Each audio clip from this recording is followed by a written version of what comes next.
मराठा समाजाच्या आरक्षणाला विरोध केला वर्षानुवर्षापासून 40-50 का केला अध्यक्ष महोदय? कारण काही लिमिटेड मराठा समाजाचे लोक सभागृहात असतात, संस्था आहेत, शैक्षणिक संस्था, यांना असं वाटतं की मराठा समाज म्हणजे आम्हीच आहे.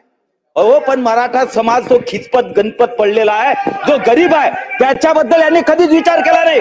मनोज जरांगे पाटील साहेबांनी तो विचार केला. मी त्यांचा अभिनंदन एवढ्यासाठी करेल की त्यांना विचार करा, पण त्यांना एक विनंती सुद्धा करणार आहे की मनोज जरांगे पाटील साहेब, तुमची मागणी जी आहे तुम्ही केली ती योग्य आहे की अयोग्य आहे हे कायद्याच्या कसोटीवर चालेल, परंतु आपण 2 पावलं मागे येऊन यांची तिरकत चाल जी आहे महाविकास आघाडीची समजून घ्यावी आणि या तिन्ही पक्षांच्या प्रदेश अध्यक्षांना किंवा नेत्यांना तुम्ही बोलवावं, त्यांना विचारावं की ओबीसी मध्ये मराठाचा समावेश त्यांना तुमचा विरोध आहे का समर्थन आहे, हे मनोज जरांगे पाटील साहेबांनी विचारावं.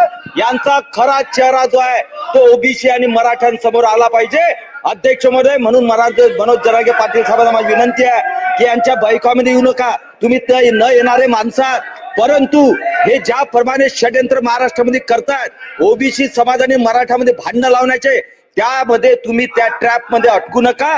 तुम्ही समाजाचे जर खरे रक्षण करते असाल तर 2 पावलं पुढे 2 पावलं मागे, सामंजस्याने एक दुसऱ्याची भूमिका मांडा, सरकारसोबत चर्चा करा, विरोधी पक्षाच्या भूमिका समजून घ्या, त्यांच्यासोबत चर्चा करा आणि 13 तारखेच्या पहिले यांनी यांची भूमिका सभागृहात, बाहेर जाऊन अध्यक्ष मध्ये वेगळंच बोलतात, हे वेगळंच बोलतात बाहेर जाऊन टीव्हीवर, आणि सभागृहामध्ये वेगळंच बोलतात, मराठा आंदोलनामध्ये वेगळंच बोलतात, ओबीसी आंदोलन वेगळंच बोलतात.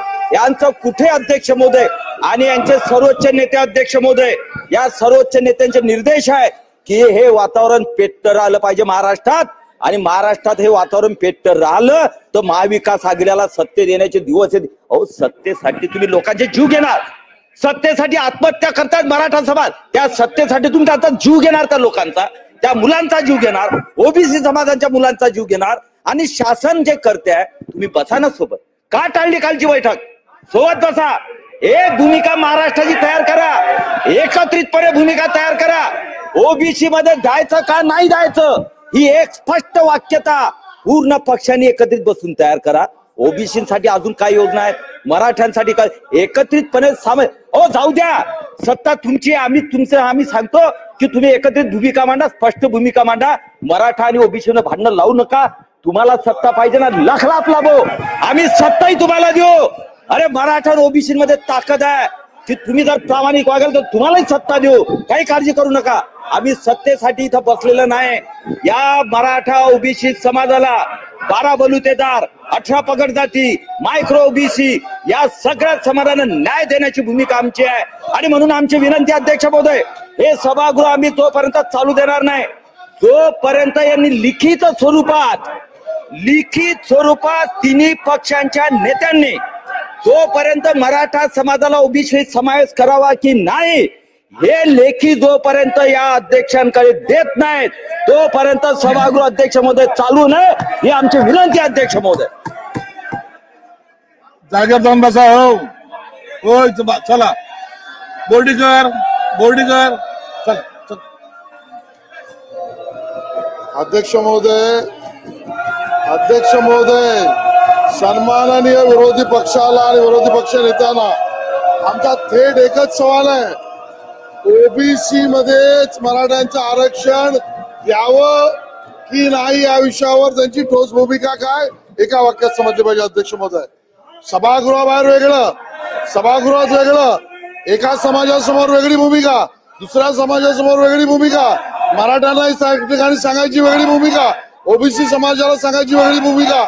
प्रश्न एकच आहे, ओबीसी समाजातूनच मराठा समाजाला आरक्षण द्यायचं की नाही या विषयावरची यांची भूमिका काय अध्यक्ष महोदय.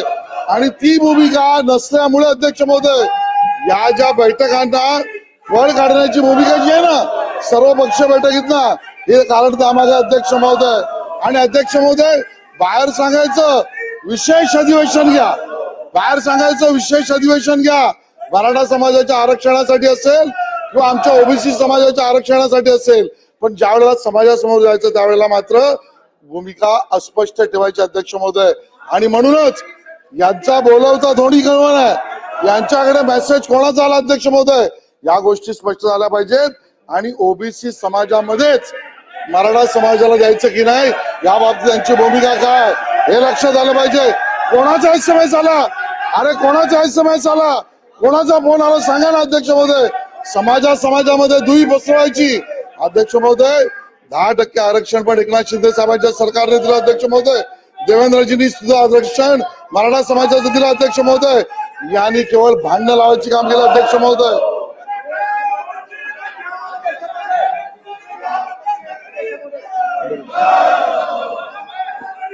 बोर्डीकर अध्यक्ष महोदय,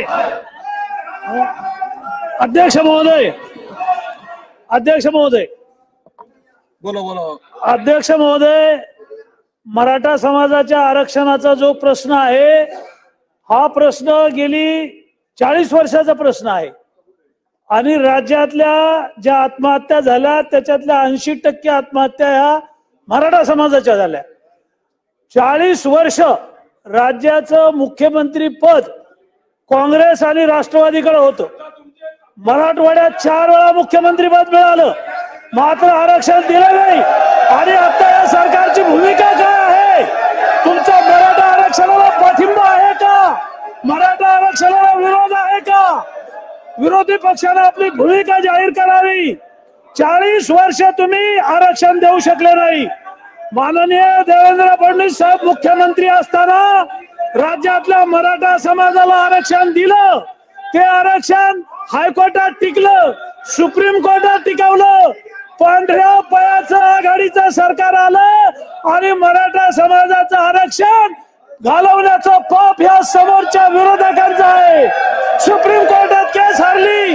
मराठ्यांची बाजू लढायसाठी जे वकील दिले ते काँग्रेसनं आणि राष्ट्रवादीला जे वकील दिले ते सातत्यानं अतिरेक्यांच्या जमानती घेणारे वकील दिले आणि ही केस जाणीवपूर्वक हरवलेली आहे. आणि म्हणून विरोधी पक्षानं आपली भूमिका जाहीर करावी. तुमचा मराठा आरक्षणाला पाठिंबा आहे का विरोध आहे? कालच्या बैठकीला आपण काय येऊ शकलं नाही. तुम्हाला मराठा समाजाबद्दल काही घेणं देणं नाही.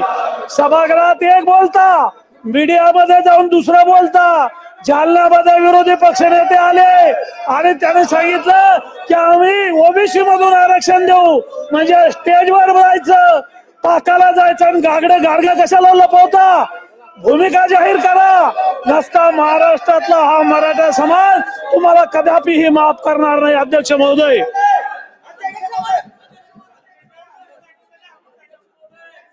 बोला. अध्यक्ष महोदय,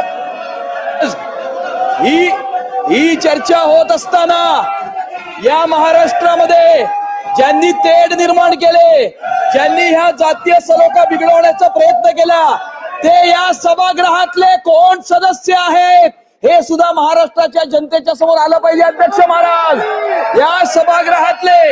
या सभागृहात बसणारे मराठवाड्यातले ते कोण सदस्य आहेत ज्यांनी या महाराष्ट्रामध्ये जातीमध्ये तेढ निर्माण करण्याचा प्रयत्न केला, ज्यांनी SMS पाठवले, व्हॉट्सअप वरती सर्क्युलेट केलं आणि मराठा आणि ओबीसीच्या मध्ये संघर्ष निर्माण करण्याचा प्रयत्न केला, ते या सभागृहाचे कोण लोकप्रतिनिधी आहेत याची सुद्धा चौकशी झाली पाहिजे. अध्यक्ष महाराज, आणि हे जनतेच्या समोर त्याचा जो चेहरा आहे, खरा जो चेहरा आहे, तो खरा चेहरा त्या जनतेच्या जागेवर बसा. सर्व सदस्य अरे जागेवर बसा.